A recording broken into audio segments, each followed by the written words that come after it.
Good morning and welcome back to the Weekend Journal on News Talk 580 WTCM. I'm Jack O'Malley. And this is the show that we just talk Michigan news, things that are happening in Michigan, because, again, I feel that folks are so focused on the national, the 24-hour news channels, that they don't really know what's going on in Michigan. It's not their fault, but there's no real source for Michigan news. So that's what the Weekend Journal is all about. And one of the things that I think is important, and I saw some legislation, and lo and behold, I know one of the sponsors. So I thought, let's get Senator Joe Belino from the 16th District, I believe it is, the Monroe area, and he joins us right now. Senator, how are you, sir? I'm doing fine, Mr. O'Malley. How you been, babe? You know, I'm doing all right. Kind of back in my my old home of radio, and it feels good. That's wonderful. I love radio. Grew up on radio, so I'll always have a passion for radio. Good. Keep it that way. Spread the word. Yeah. So carbon capture. Tell us a little bit about it, and then maybe focus in on your bill specifically. Well, the carbon capture bills were brought about because of the energy bill that was passed with total Democrat vote, and I don't think there was maybe one Republican voted for it in the House and Senate of the last term. A bill that an energy package we didn't like, but you got to do it. You know, they have the majority and they vote on it and they want it. They got it. So, in order to make it feasible and usable, use-wise for the state, we've got to do something with carbon. So we need to capture the carbon, and it's a simple scientific process. We capture the carbon, we send it back in our geology. We're lucky in Michigan; we have a great geology set that lets us store natural gas, and it will also let us store carbon that we take from, like, a cement plant, or carbon from a car plant, or maybe it's a gas-fired plant that we got to collect carbon off of. And I'm all for gas-fired utility plants. They're dispatchable. You turn them on when you need them. You turn them off when you don't need them. Kind of like a coal plant. They're up and down all the time. But the thing about going to renewables totally is that you leave everything up to Mother Nature. I took some tours of some solar facilities last year. I'm open-minded. I want to learn about it. And it was a cloudy day in August, and they were all putting out 32 to 34% of their capacity. So when you build me something that's going to be 500 megawatts and it's putting out 32%, that's a lot less than 500 megawatts. And if you're counting on that 500 megawatts to keep all the power going in the houses, you may have a problem. So that's where battery backup comes in. That's where wind power comes in. And that's where dispatchable power comes in, whether it be coal or natural gas or nuclear energy. Sure. Those are the things we need. Or up north, we have the Ludington Pump Storage. Those are the things we need, dispatchable power, to keep the grid strong and reliable, not just 100% renewable. So when we go to carbon capture, we're going to allow a gas plant up in St. Clair, Michigan, that has taken the place of two coal plants they're shut down or being shut down, and they'll capture the carbon off the top of that plant and inject it 8,000 feet into the ground, into the karst stone, and be done with it. Sure. And it's good for the environment. Well, that's one of the things that when I was first learning about carbon capture, because this discussion's been going on for a little bit, and that is that I guess Michigan has got some rare geological formations that we've got all of this empty honeycombed space below us to your point, they can take this carbon, pump it down there. They can use it to pump old, oil out. They can use it as later to heat things and do things with. It really is kind of a remarkable part of the future energy situation. Because to your point, wind and solar is not the only answer. We really are going to be in a place where we need it all to generate the power. Wouldn't you agree? 100%. And also, sir, we are a mitten, and we are surrounded by water. And if we want to import power, it's going to come from Indiana or Ohio. Right now, there's two lines coming up that can't even reach 10% of our needs if there's a catastrophe in the state and we need to import a lot of power, all the power we need. So, as being a state that doesn't get lines coming in from the north, east, or west, we have to generate more power per capita than most states in the nation, because we're not Oklahoma, where we can pull in power from all four sides. We're like Florida, We get it from the top, like they do, or we produce it. Sure. For us, we get it from the bottom, or we produce it.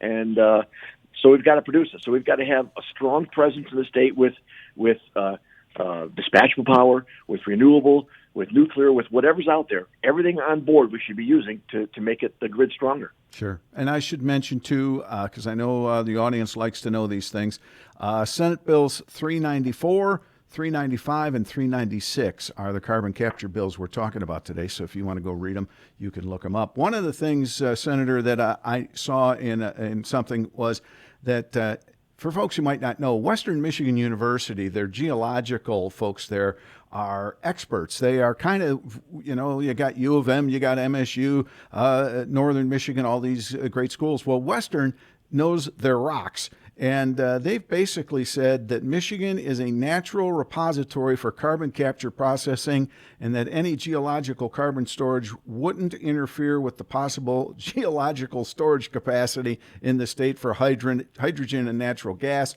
And then they went on to say Michigan has the capacity to store CO2, natural gas, hydrogen, and waste as they target different intervals. So Michigan, we're just geologically, this also makes a ton of sense for us, correct? Makes way too much sense. We already in the state, already today, store more natural gas than any state in the nation because of our geologic formation.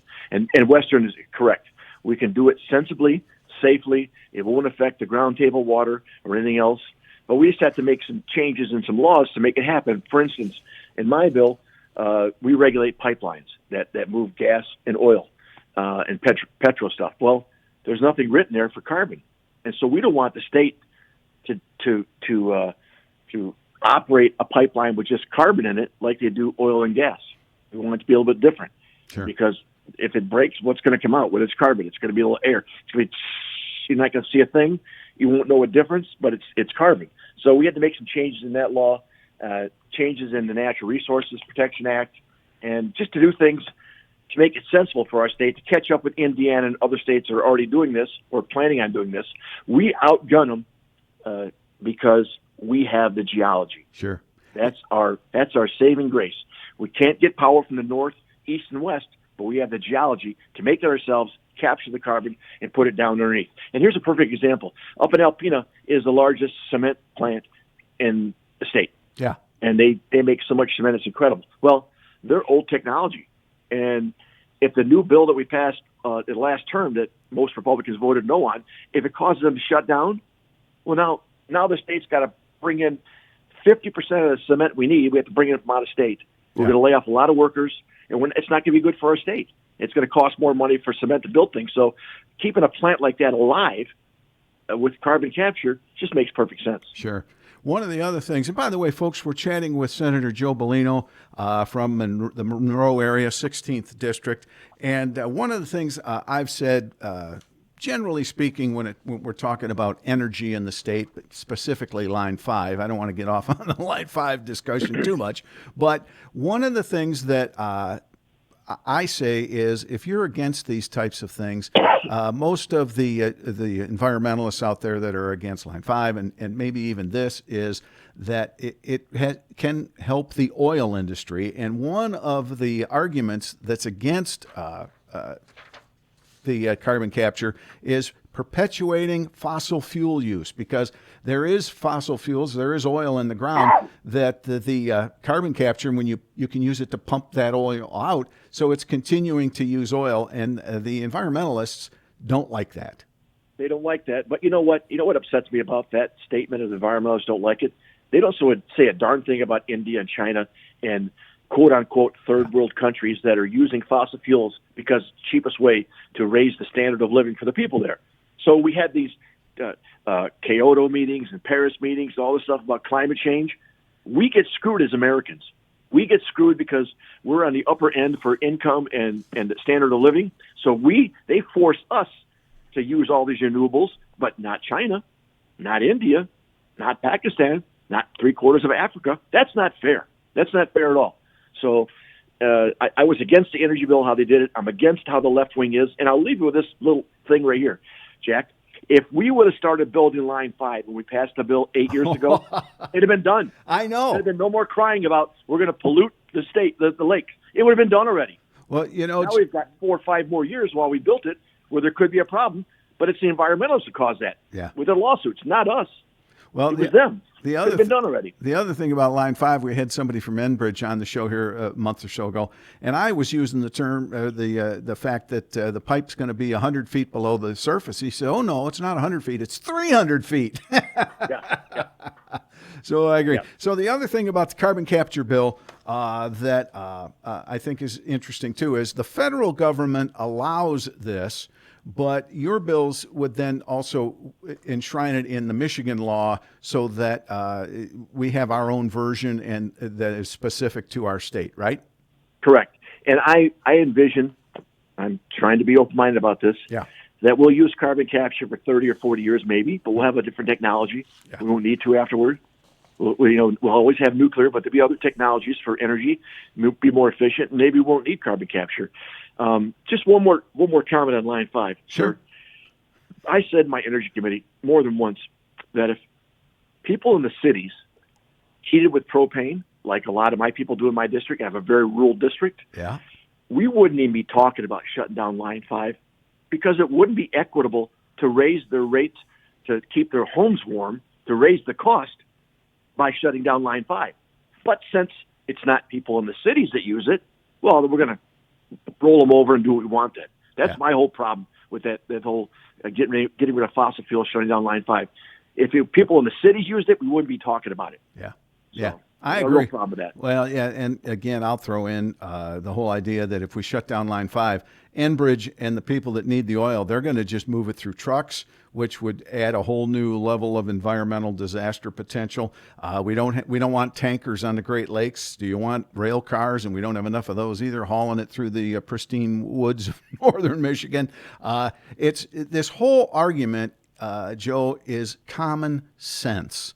And, yes, there's pluses and minuses to everything. You try to minimize the minuses and you try to build up the pluses and just move forward. And, I'll tell you one other quick story. Senator Peters years ago had a press conference and a meeting in Traverse City about Line 5. And it was after the anchor strike on the pipe. Mm-hmm. And I sat there through the whole thing.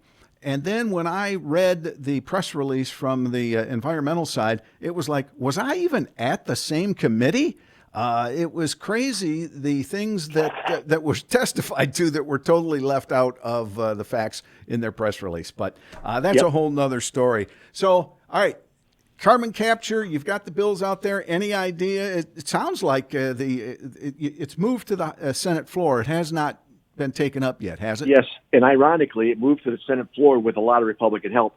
It turns out that when the Democrats passed their quote-unquote historic energy bill, that's laughable, many of the people that voted yes in the energy bill voted no on carbon capture. So the chairman of the committee had to wait and make sure we had enough Republicans there to get the bill passed, get it out of the committee, get it on the floor, get enough Republicans there to get the bill passed, because these left-wing environmentalists, even though they voted yes on the energy package, they hate carbon capture because it fosters the use of fossil fuels, and they want to get rid of it. And it's just hilarious that they want to get rid of fossil fuels, which is the base fuel to keep people in need warm. Sure. And they want to do that. So it's never been fair. Energy Jack's never been fair. In fact, if I go back to not being fair, the governor put out 6 years ago this plan to ease the shutting down on Line 5 and bringing propane down for the people in need. And it turned a lot more, in turn used a lot more rail and a lot more trucks. Well, none of that plan's been implemented. Not a dime's been spent on it. And you know where we're at with lack of truck drivers. Sure. And you know where we're at with lack of rail to bring things down. And they can't bring rail over the bridge. So, the whole thing about her with we're going to bring the propane down with and the petrol with rail and trucks, it was laughable. It never happened, and it was just a way to placate people when they were upset about it. So It was a big lie, a big farce. All right, since I got you here, and you're obviously a wallflower, so I might have to pull this answer out of you. What about the open seat? The governor has finally called for a special election. Your thoughts on that whole year-long saga? Well, 400 days, over 400 days after they lose their senator, they're going to have a senator. And it was cool how the governor did it. She pushed it back so far that you had to pick whether you're going to run for the House or the Senate. And so Bill Schuette Jr. picked to run, keep and stay in the House, which makes sense. He's been there. It'll be 6 years, so he can only run one term in the Senate. Yeah. So he's going to stay in the House. But we'll have a couple candidates there, and we will talk about this all the way to Election Day. And the people, and as I said in my speech last week, almost 70,000 people of color had no representation during this period, or have none now. And if the Republicans would have did this, imagine the uproar from the Democrats about people of color not having legislative voice. But we don't hear a darn thing out of the Democrats because they can't talk about it because they know they screwed up. Yeah, very much so. All right. Well, Senator Joe Belino, thank you very much. You are, like I said, you're kind of a quiet guy, so I appreciate you coming on the show. And I Call anytime. Hey, and I know you'll keep the Senate on its toes. So thanks for joining us this week on the Weekend Journal. Senator Joe, you betcha. Joe Belino with us. He's a good guy. His friends call him Babe. Hey, the Weekend Journal. We're going to talk about a bill out of the House that will say, hey, protesting is great, but you need to keep it out of the streets. We'll tell you about that coming up next on the Weekend Journal.